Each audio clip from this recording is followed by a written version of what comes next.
Live from New Delhi, you're watching DD India News Hour, India's voice to the world. I'm Abhishek Mahajan. Coming up in the next hour. Ayodhya witnesses a historic celebration as Prime Minister Narendra Modi hoists sacred flag atop the Ram temple, marking completion of its construction.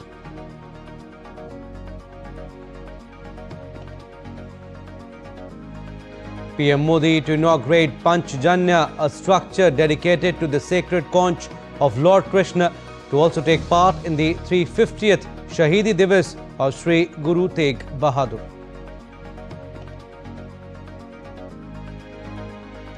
Taiwan is a fully sovereign and independent, asserts its Premier Cho Jang-tae, as China's spat with Japan continues.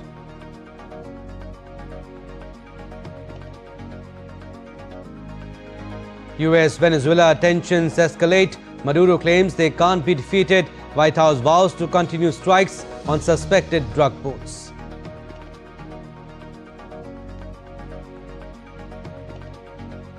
And Ukrainian President Zelensky backs correct points in US-EU peace plan. Europe prepares virtual coalition meeting on Ukraine.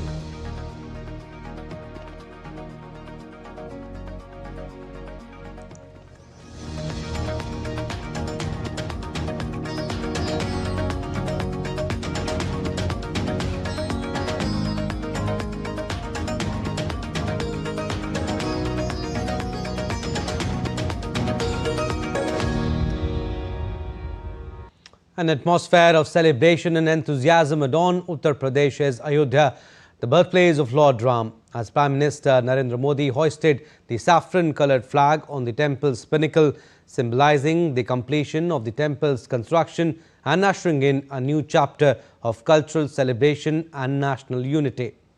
RSS Chief Dr. Mohan Bhagwat and Uttar Pradesh Chief Minister Yogi Adityanath were also present on the occasion.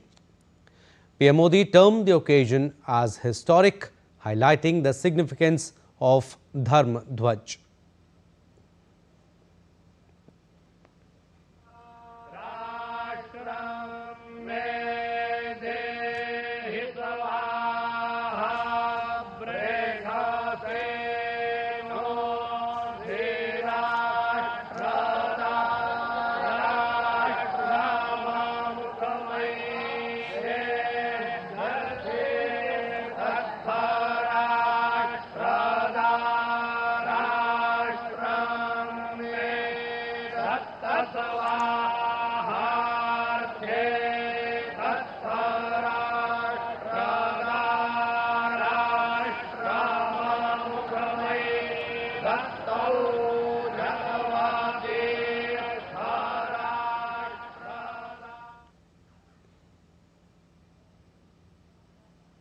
केवल एक ध्वजा नहीं, ये भारतीय सभ्यता के पुनर्जागरण का ध्वज है। इसका भगवा रंग, इस पर रचित सूर्यवंश की ख्याति, वर्णित होम शब्द और अंकित कोविदार वृक्ष राम राज्य की कीर्ति को प्रतिरूपित करता है। ये ध्वज संकल्प है, ये ध्वज सफलता है, ये ध्वज संघर्ष से सृजन की गाथा है, ये ध्वज सदियों से चले आ रहे स्वप्नों का साकार स्वरूप है। ये ध्वज संतों की साधना और समाज की सहभागिता की सार्थक परिणति है। साथियों, आने वाली सदियों और सहस्त्र शताब्दियों तक ये धर्म ध्वज प्रभु राम के आदर्शों और सिद्धांतों का उद्घोष करेगा। Earlier, Prime Minister Modi visited Sapt Mandir, or 7 temples located within the expansive Ram Janmabhoomi temple complex in Ayodhya.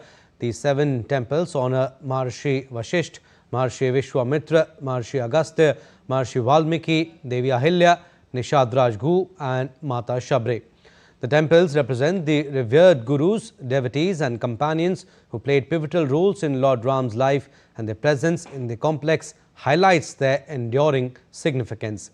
PM Modi said the divine courtyard of Ram Mandir are emerging as a sacred symbol of India's collective strength, the legacy of which continues to inspire millions.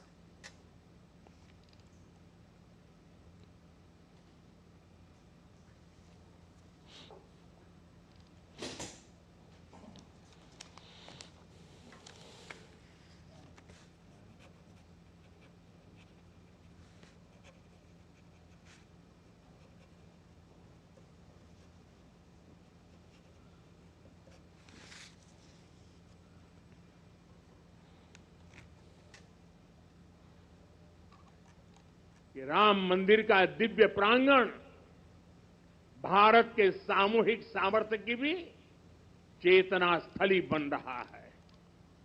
यहां सप्त मंदिर बने हैं। यहां माता शबरी का मंदिर बना है, जो जनजातीय समाज के प्रेम भाव और आतिथ्य परंपरा की प्रतिमूर्ति है। यहां निषादराज का मंदिर बना है। ये उस मित्रता का साक्षी है जो साधन नहीं, साध्य को, उसकी भावना को पूजती है। यहां एक ही स्थान पर माता अहिल्या है, महर्षि वाल्मीकि है, महर्षि वशिष्ठ है, महर्षि विश्वामित्र है, महर्षि अगस्त्य है और संत तुलसीदास है। राम लला के साथ साथ इन सभी ऋषियों के दर्शन भी यहीं पर होते हैं। ये मंदिर हमारी आस्था के साथ साथ मित्रता, कर्तव्य और सामाजिक सद्भाव के मूल्यों को भी शक्ति देते हैं।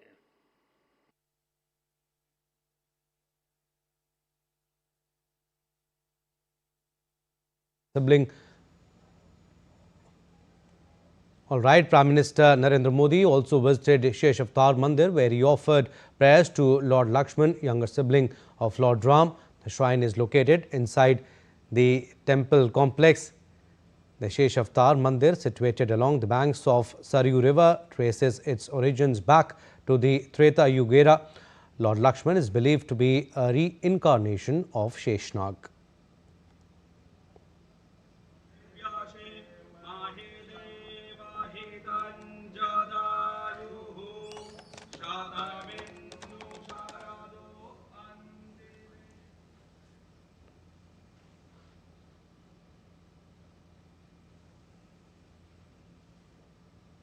Earlier on arrival and after leaving from the Ram temple, PM Modi held a vibrant roadshow in Ayodhya.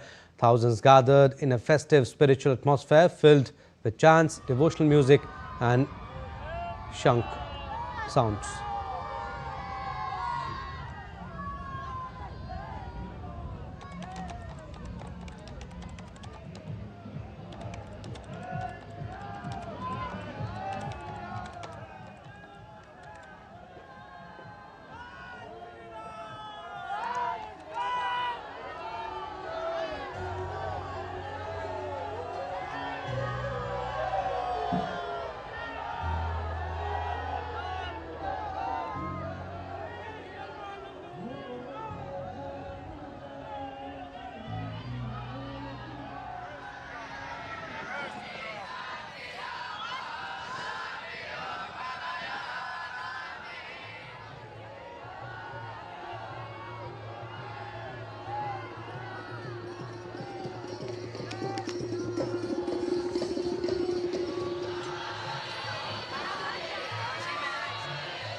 All right, we'll go across to Ayodhya. DD India's Gautam Roy is joining us live from there. Hi, Gautam. Can you briefly describe how the event unfolded from the morning till the hoisting at noon, and also what was the mood among the devotees? It was quite an occasion, Abhishek, because it brought aspirations to a culmination as far as the completion of the Ram Janmabhoomi temple is concerned. That's what the flag hoisting really meant. The saffron holy flag being hoisted atop the highest point, the pinnacle of the Sri Ram Janmabhoomi temple. The temple complex is huge. It's about 28 hectares. There are lots of other smaller temples here as well, dedicated to many of the deities. You mentioned the Sheshavataar temple, you mentioned the Sapt Mandir. There's Annapurna Devi, there's Ganeshji, there's Hanumanji. There are lots of different deities that are there, and their temples are being completed. But this particular temple, the Sri Ram Janmabhoomi temple, which signifies the birthplace of Ram, where the idol of Ram Lala, that is a young Ram, has been consecrated, is complete. And there were people who had gathered here in large numbers from different professions, and also particularly from eastern Uttar Pradesh. Thousands of people really who were wrapped in attention when the moment came of the flag hoisting, and there was a lot of cheering and chanting that took place. Jai Shri Ram rang out multiple times in this entire complex, and Prime Minister Modi himself also gave that incantation, that chant when he began his address as well. And it was about not just how aspirations have been fulfilled of building a temple for Lord Ram in his birthplace, but also extending that aspiration to ensuring that India becomes a developed nation by 2047. That's the goal that has been set by Prime Minister Modi. He also talked about leaving the world in a better condition, a better place in every way, economically and environmentally and everything else, for future generations, bhavi peedhiyon ke liye, he said, and also an invocation to get rid of a colonial mindset, which seems to be still there in a lot of people in society, which needs to be completely changed. And he said that I fixed a goal of 2035 for that, and we will achieve it as well. So that is what this really means. For me, the biggest takeaway of this entire event is that if any set of people, be it a civilization in this case, think that they need to get something done, and they have to struggle for it, it can be done if they're committed to this goal. They work towards it with justice and a sense of righteousness on their side, which is what is represented by the Sri Ram Janmabhoomi temple, which has been completed today. Right, Ayodhya marks a new peak of cultural spirit, and PM Modi said we should awaken Ram within ourselves. Gautam, stay with us. We'll come back to you. Meanwhile, Ashok Tandon, senior journalist, also joins us on the broadcast. Welcome, sir. Appreciate you giving us your precious time. How would you explain the key significance of today's flag hoisting ceremony? I mean, PM Modi hoists sacred Dharma Dhwaj atop Ram Mandir in Ayodhya, dawn of a new era for Bharat? Certainly. Of course, you know, the hoisting of this flag marks the completion of the Ram Mandir project. I think that's very significant point. But I think the most main takeaway from this was Prime Minister's address, Prime Minister's speech, in which he said that the wounds and pain of centuries are now healing, as a 500-year-old resolve is finally being fulfilled after the formal completion of this Ram temple. I think this is a very significant statement he made. But he also urged the people that if India is to become a developed nation by 2047, we must awaken the Ram within ourselves. He also said that we attained independence, but we could not free ourselves from the sense of inferiority. Now, India is the mother of democracy, and democracy is in our DNA. But this sacred flag would now be a testament that truth ultimately prevails over falsehood. And he congratulated the Ram Bhakta all over the world, along with those who have contributed to the construction of the Ram temple. So I think Prime Minister's speech, and also the speech of the RSS chief, Dr. Mohan Bhagwat, also significant. Very significant speech he made. And when he said that Pran jaye par vachan na jaye. You know, this was a very symbolic thing which we have been hearing from the Ramayana days, that Raghukula Reet Sada Chaliyai, Pran Jai Par Vachan Na Jai. That is exactly how the whole dream has been fulfilled in the words of Dr. Mohan Bhagwat. Ram Mandir also symbolizing the unity of India. We'll talk about that, Mr. Tandon. But Gautam, PM visited different temples also ahead of the grand ceremony. Can you explain the significance of these temples Prime Minister Modi visited in the morning? Well, I see it in this way that the Hindu faith is vast. It is almost unfathomable. There are 33 types of deities. There's a misnomer really that the Hindu faith has 330 million deities. That's not really true, but they do have a lot of them, and they're in 33 categories. And a lot of these deities here that are present in different temples, smaller temples here in this entire Sri Ram Janmabhoomi temple Parisar or the entire complex. As I mentioned, it's 28 hectares, and a lot of deities are now established here. The Prime Minister visited some of the prominent ones. He, as you mentioned, he visited the Sheshavatar. He visited the Sapt Mandir, which has the four Maharshis, including Rishi Valmiki, who penned the first Ramayana really in Sanskrit, and then Ramcharitmanas came later on, which Tulsidas did.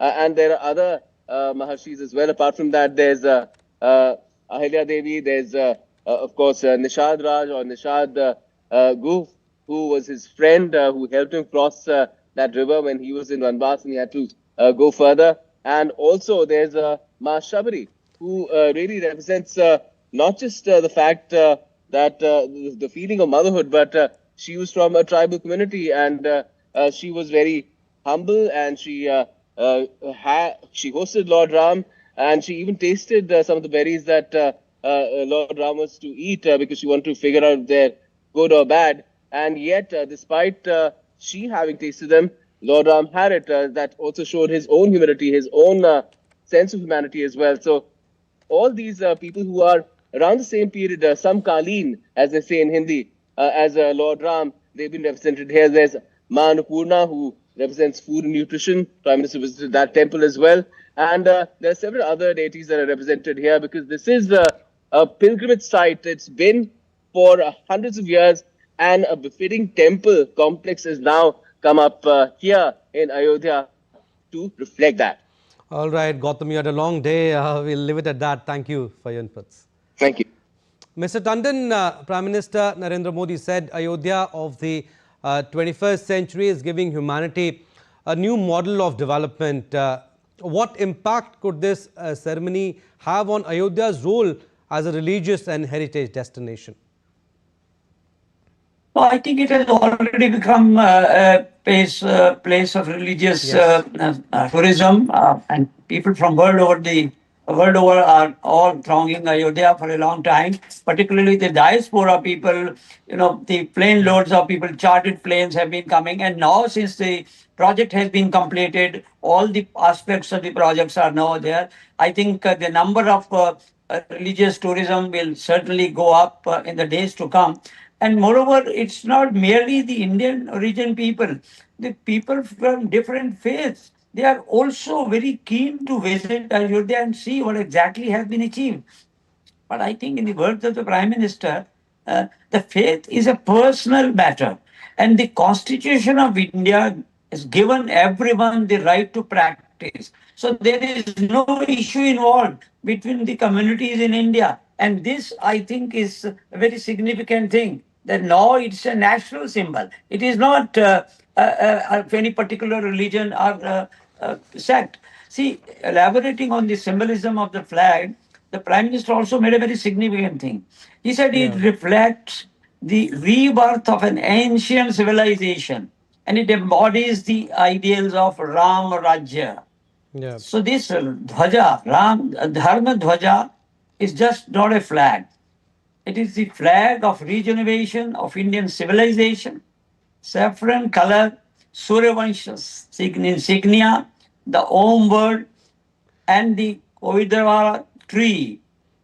These are, this impersonate Ram Raja's glory.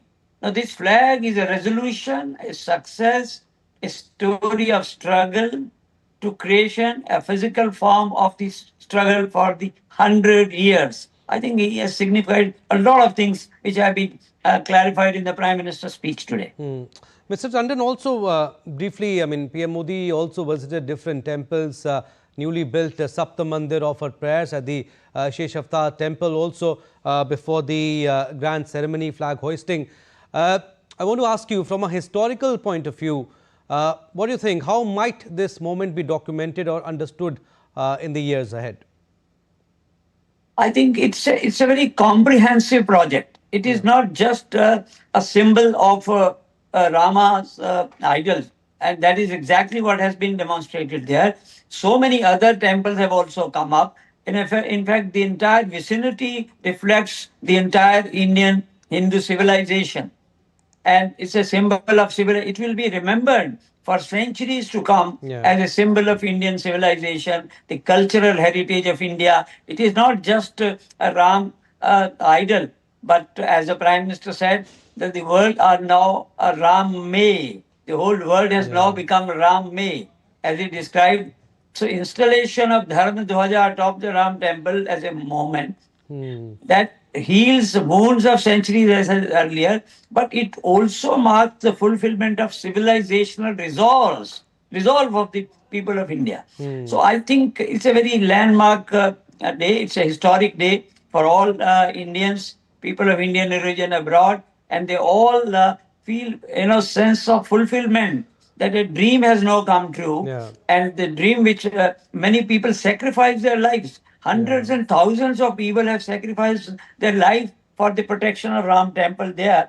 And now, since the dream has been fulfilled, I think the whole world must be observing this day and looking at India as a symbol of Indian civilization and the cultural the place of civilizational hub of the entire world. Absolutely, like you said, landmark day, historical day, and Ram Mandir clearly symbolizing the unity of India. Thank you for your insights, Mr. Tandon. Thank you for making us understand the significance of this day.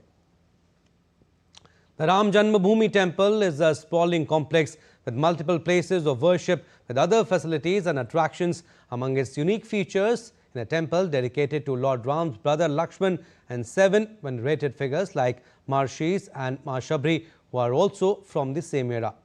DD India's Gautam Roy sent us this report giving an overview from Ayodhya. Take a look. The entire temple complex is dotted with places of worship, and one of them, quite unique, is right here in front of us. It's called the Sri Sheshavatar Mandir. It is perhaps one of the few, if not the only, temple dedicated to Lord Lakshman, the younger brother of Lord Ram, who went along when Ram was banished from the kingdom of Lord Dashrath, King Dashrath. He went along with Lord Ram's wife, Sita, and him, although he was not banished himself. And Lakshman is believed to be the incarnation of Sheshnag, Lord Sheshnag, the king of serpents. And this is a temple dedicated to him. And further to the south, there is Sapta Mandir as well, which is about all the people who were there in the time of Lord Ram himself. They were Maharshis, and there were revered figures like Devi Ahilya and Ma Shabri as well. And also we had other people associated with him. There are temples dedicated to them here as well.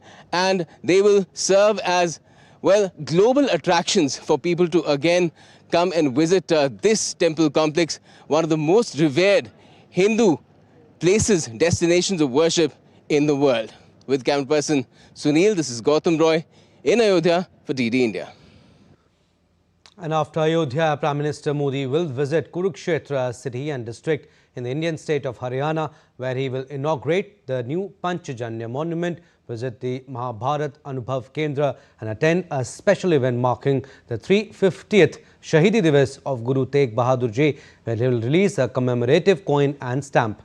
Security is heightened with over 5,000 police personnel ensuring a smooth and safe event. DD India correspondent Siddharth Bhardwaj reports. As Kurukshetra celebrates the International Gita Mahotsav, the city is fully geared up for Prime Minister Narendra Modi's visit. With a packed itinerary, PM Modi will inaugurate the newly constructed Panchajanya, built in honor of the sacred conch of Lord Krishna. He will then visit the Mahabharat Anubhav Kendra, an experiential center depicting significant episodes from the Mahabharata. Prime Minister Modi will also participate in a special program commemorating the 350th Shahidi Diwas of Sri Guru Tegh Bahadur Ji, the revered ninth Sikh Guru. During the program, he will release a special coin and commemorative stamp marking the 350th Shahidi Diwas of the revered Guru. The Government of India is observing a year-long commemoration to honor the 350th Shahidi Diwas of Guru Tegh Bahadur Ji. Security has been significantly intensified across Kurukshetra, with the deployment of over 5,000 police personnel and strict crowd management measures in place. Authorities are leaving no stone unturned to ensure a smooth, safe, and well-coordinated event. People from different countries are expressing their happiness ahead of Prime Minister Modi's visit. Every time we were watching movies about the Indian people, and I heard a lot about India, about the history, and I'm really excited. And then I'm just looking forward to see this Prime Minister and just to see his own with my own eyes. It's a big event for us. I'm really grateful for Indian people, for your kindness and hospitality, and everything in India is so good. I read a lot about Kurukshetra's history. There's a lot of there's a lot of wonderful things here, and I'm really grateful for you, for your kindness. Thank you. PM Modi will perform puja and darshan at Brahma Sarovar, which is considered one of India's most sacred pilgrimage sites. With preparations in full swing, Kurukshetra is all set to welcome Prime Minister Narendra Modi.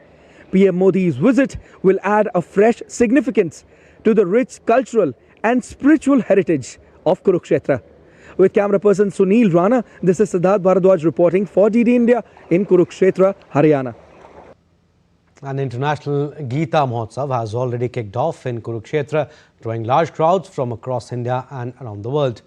DD India's Siddharth Bharadwaj tells us more. I am in Kurukshetra, which is in the Indian state of Haryana, where the International Gita Mahotsav is going on in full swing. The festival was kicked off on November 15 and will go on till December 5th, 2025. People from all walks of life are enthusiastically participating in this event.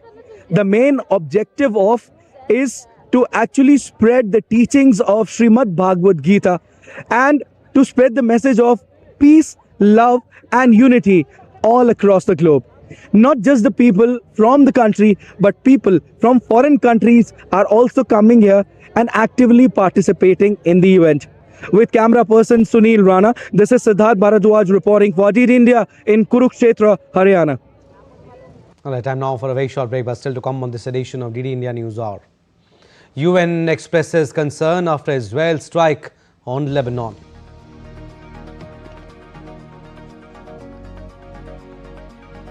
Rapid Support Forces announce unilateral humanitarian truce in Sudan.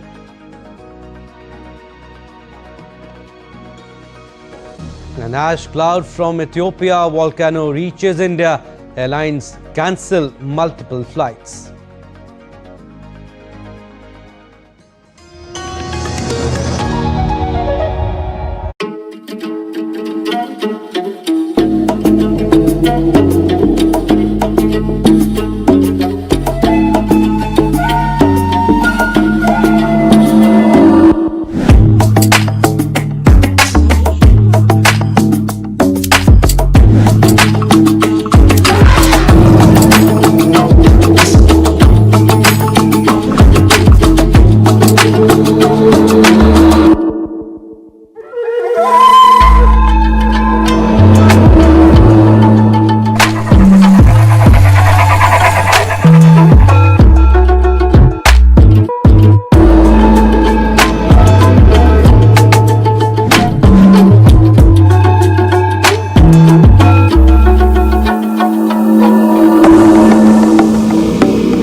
Welcome to Siliguri and Darjeeling.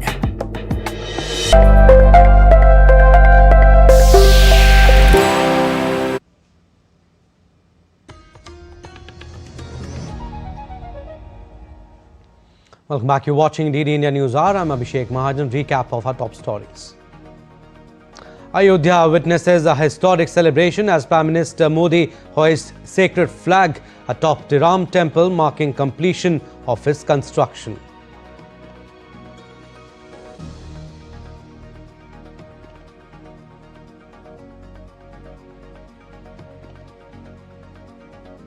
PM Modi to inaugurate Panchajanya, a structure dedicated to the sacred conch of Lord Krishna, to also take part in the 350th Shahidi Diwas of Sri Guru Tegh Bahadur. Taiwan is a fully sovereign and independent, asserts its Premier Cho Zhang-Tay, as China's spat with Japan continues.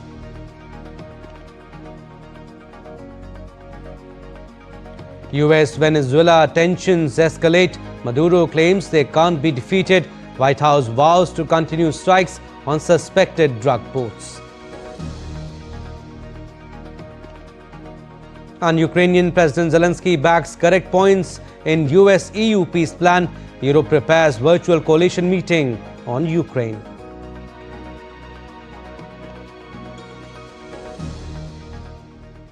Japanese Prime Minister Sanae Takaichi and US President Donald Trump discussed China relations in a phone call on Tuesday. The first talk since the Japanese premier sparked a major diplomatic bust-up with Beijing over her remarks on Taiwan. Following the call, Takaichi told reporters that President Trump gave a brief explanation of the recent state of US-China relations, declining to go into further details. Takaichi added that Trump told her they are very close friends and she could call any time.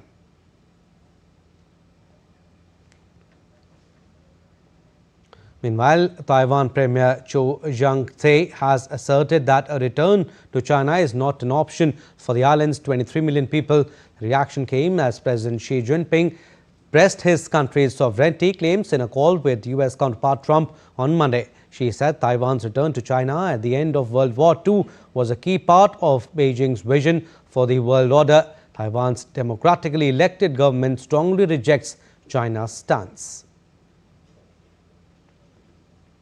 And on his part, Trump touted relations with China as extremely strong after a phone call with Xi, terming it a very good phone call. Trump said two leaders discussed the conflict in Ukraine, fentanyl trafficking and a deal for farmers. Trump also said he had accepted Xi's invitation to visit China in April and that Xi would visit the US later in the year. Trump made no mention of Taiwan in his post. The call came weeks after the two leaders met in South Korea, where they agreed to a framework for a trade deal that has yet to be finalized. Moving on, Venezuelan President Nicolas Maduro on Monday declared his country is invincible as the US stepped up pressure by designating the Cartel de los Soles a foreign terrorist organization and deploying military assets in the Caribbean. Speaking on his TV program, Maduro told supporters the US would not defeat Venezuela, responding to the latest American actions targeting alleged drug trafficking networks. Whatever they do, however they do it, wherever they do it, they will not be able to defeat Venezuela. We are invincible. Whatever they do, they have not been able to defeat our homeland, and they never will. La Paz era mi puerto. The US President Donald Trump plans to speak directly with Venezuelan President Nicolas Maduro, though it is still in the planning stage.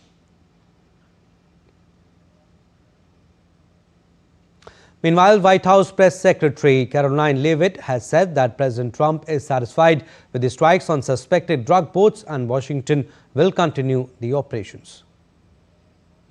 I'm not going to broadcast any actions that may or may not be happening with respect to Venezuela. I know I've been very clear about the administration's position, as has the president and his national security team. We view the Maduro regime as being illegitimate, and the president has been very satisfied with the successful strikes against narco-terrorists and foreign terrorists that are illegally trafficking drugs towards the United States of America. He's not going to tolerate that, and you can expect to see those strikes continue. Meanwhile, Venezuela's Aviation Institute has told international airlines to resume flights within 48 hours or risk losing their authorization. The warning from the International Air Transport Association came after several carriers cancelled services following a U.S. Federal Aviation Administration warning of a potentially hazardous situation when flying over Venezuela.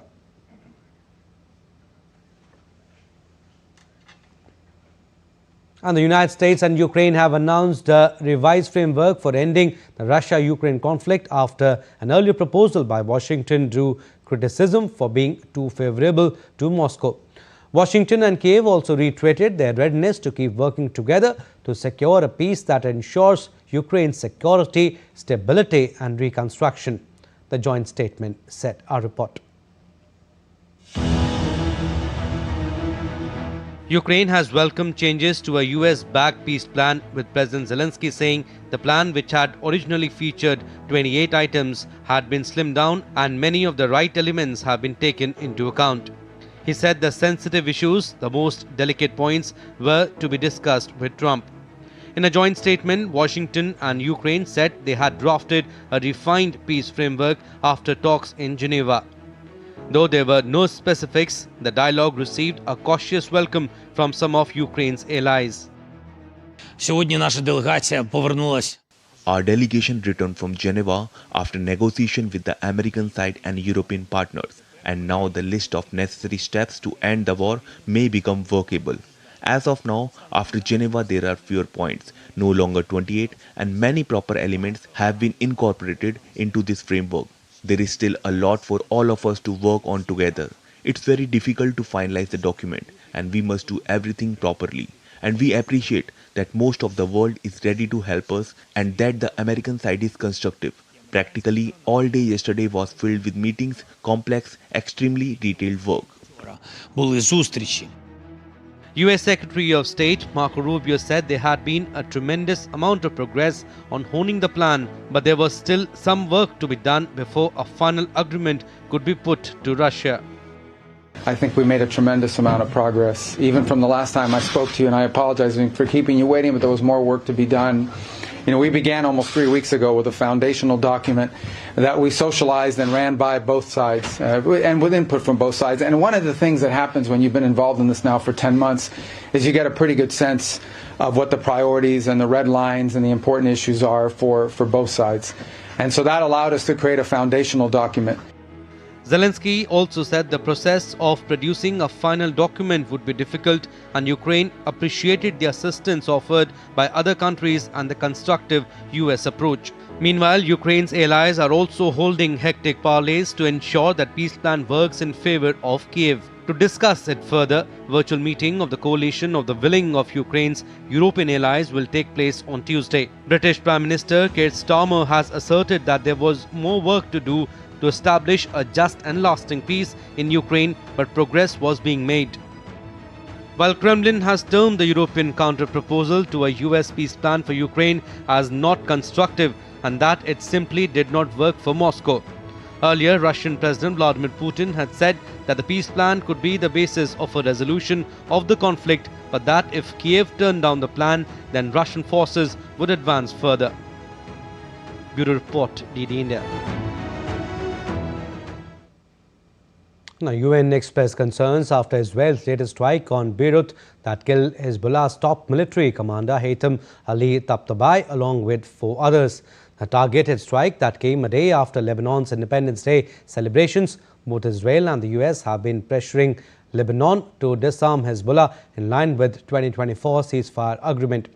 Addressing media, UN spokesperson Stefan Dujarric expressed concerns over the strikes, asking parties to avoid targeting civilians and civilian areas. We are seriously concerned about the deadly Israeli strike on a residential area in southern Beirut yesterday. We urge all actors to exercise maximum restraint and to avoid any further escalation, and remind the parties that civilians in civilian areas must not be targeted. Moving on, Israel's central bank cuts rates while cautioning for further rate cuts gradually, depending upon the geopolitical situation and government expenditure. The Central Bank of Israel cited easing inflationary costs behind the rate cuts. For the first time in 2 years, the bank cut interest rates by 25 basic points from 4.25% to 4.5%. This comes amid easing of rates by major central banks around the globe after the US brokered truce between Israel and Hamas. Bank's Governor Amir Yaron cautioned about dynamic geopolitical situations while citing tight labor market, rising wages and strong consumer demand. The Bank of Israel had last reduced the key lending rate in January 2024. Now, Sudan's Rapid Support Forces (RSF) have announced an apparently unilateral 3-month humanitarian truce. The head of Sudan's Rapid Support Forces, General Mohammed Hamdan Dagalo, said late on Monday that his paramilitaries would immediately enter into a 3-month humanitarian truce in its conflict with the country's armed forces. The RSF move came after the UAE lambasted Army Chief Abdel Fattah al-Burhan for rejecting the US truce proposal and accusing Washington of echoing Emirati positions on the conflict. The United States, the United Arab Emirates, Egypt and Saudi Arabia, known as the Quad, earlier this month proposed a plan for a 3-month truce followed by peace talks. Now, Indian Airlines, Air India and Akasa Air cancelled some flights on Tuesday, citing disruptions in operations due to ash plumes due after volcanic eruption. Following a directive released by India's aviation regulator, Air India cancelled 11 flights on Monday and Tuesday to check up on aircrafts that operated in the vicinity of volcanic eruption area. Meanwhile, Akasa Air suspended flights scheduled in Middle East region. The ash plumes from the volcano drifted over Yemen, Oman, India and northern Pakistan. Though India Met Department has said that Indian skies will be clear by Tuesday itself. Ethiopia's High Gobe volcano had erupted on Sunday for the first time in recorded history, sending thick plumes of smoke up to 14 kilometers into the sky. Time now for another short break, but still to come on this edition of DD India News Hour. Defence Minister Rajnath Singh attends Samudra Utkarsh seminar.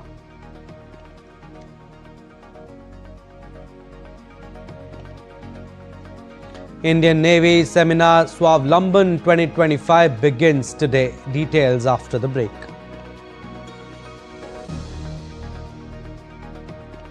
In sports, India on back foot against South Africa in Guwahati Test. Lead goes past 500.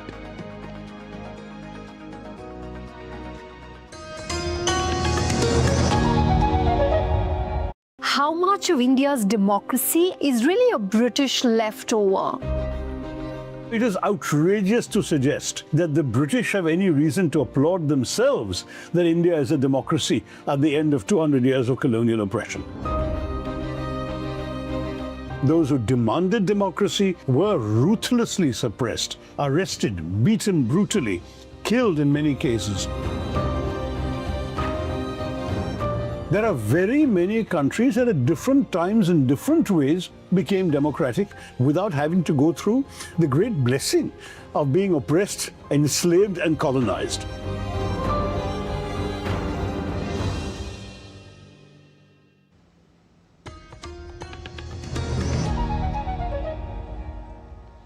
Welcome back. You're watching DD India News Hour. I'm Abhishek Mahajan. Some more stories. Defence Minister Rajnath Singh attended the Samudra Utkarsh seminar on Indian shipbuilding capabilities at Bharat Mandapam in New Delhi on Tuesday. The seminar highlighted India's rich shipbuilding heritage and contemporary capabilities, bringing together leading defence shipyards, industry partners and stakeholders. While addressing, he said that India aims to become preferred ship repair hub for Indo-Pacific region. Friendly foreign nations are increasingly coming to Indian shipyards for the complex refits. And this is a clear recognition of India's capability, reliability, and the cost competitiveness. Our ambition is clear. We want to become the preferred sustainment and repair hub for the entire Indo-Pacific region.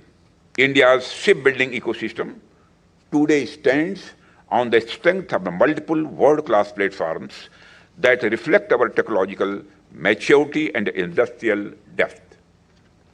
In the defense sector, our shipyards are delivering some of the most advanced vessels in the Indo-Pacific. Now, the fourth edition of Indian Navy's Naval Innovation and Indigenization Organization Seminar Swavlamban 2025 commences today at Manekshaw Center in New Delhi. This year's theme, Strength and Power through Innovation and Indigenization, underscores India's commitment to advancing naval technology and self-reliance. Navy Chief Admiral Dinesh K. Tripathi said that Swavlamban reflects Indian Navy's commitment to stand out as a partner and enabler of innovation and indigenization. To operational impact. This is India's innovation at sea. Swavlamban reflects the Indian Navy's commitment to stand not just as a user, but as a partner and an enabler of innovation and indigenization across the nation. Through Swavlamban, we aim to foster an ecosystem where ideas are nurtured, innovators are incubated, and promising technologies are fast-tracked towards operational deployment. An inspector of the Moroccan Royal Navy, Rear Admiral Mohammed Tahin, received Guard of Honor in New Delhi on Tuesday. He was received by Indian Navy Chief Admiral Dinesh K. Tripathi. The visit comes on the heels of the visit of Defence Minister Rajnath Singh to Morocco in September this year. During his visit, Rajnath Singh met with Morocco's Defence Minister and signed a Memorandum of Understanding on Defence Cooperation. The MOU provides a robust institutional framework to the growing partnership and paves the way for collaboration in the defence sector.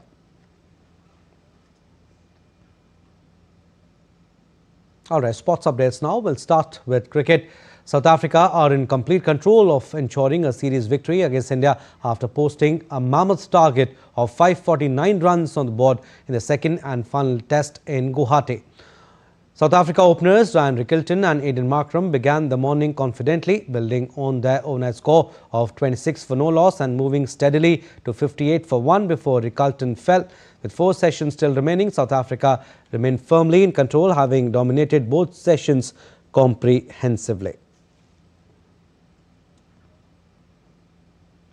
And the 5th edition of India's flagship sports program, the Khelo India University Games, kicked off with a glittering opening ceremony in Jaipur on Monday. For the first time, the northwestern state of Rajasthan is hosting this prestigious university sporting extravaganza.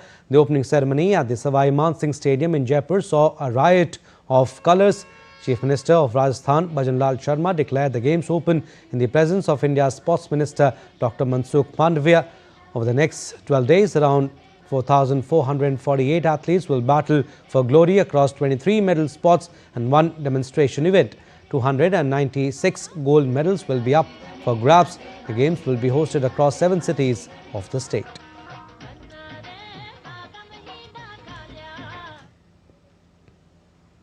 देश बदल रहा है, देश आगे बढ़ रहा है, नया भारत का निर्माण विकसित भारत के लक्ष्य के साथ हो रहा है। देश में आज 4.25 करोड़ यूथ कॉलेज में पढ़ रहे हैं।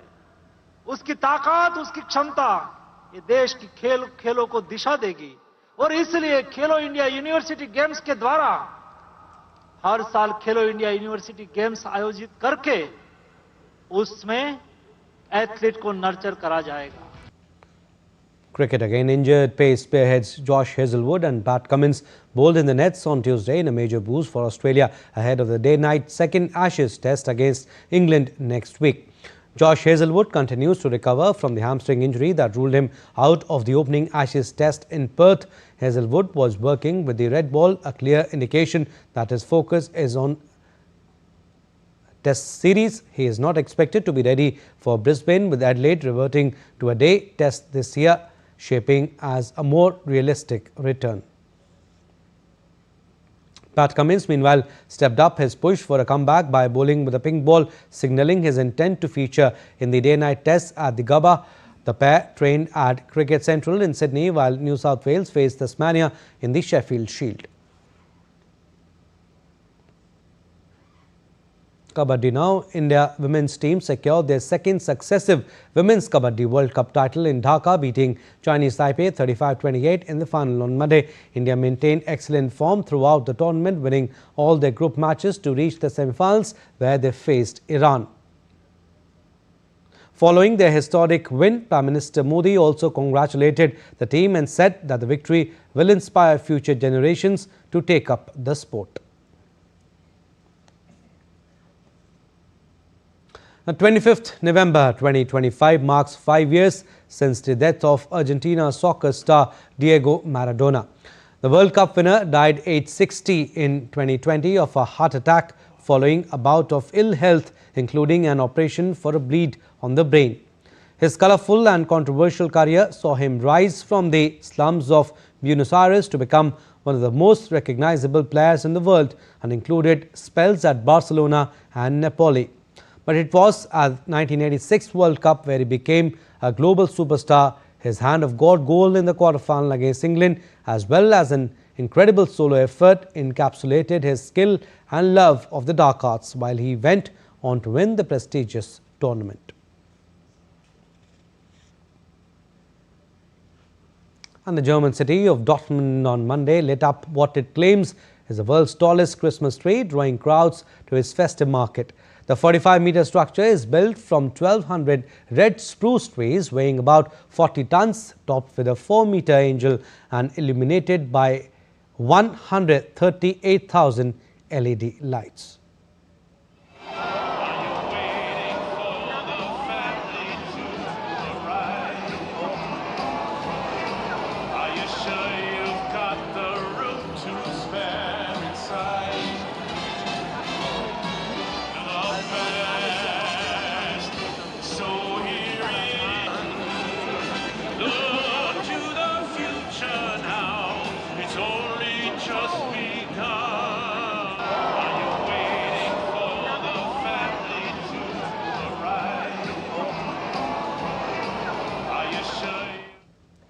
Well, that's all we have in this edition of DD India News Hour, but do let us know your thoughts on the news of the day. For those on the go, you can get all the latest news and updates from India and across the world on DD India mobile app.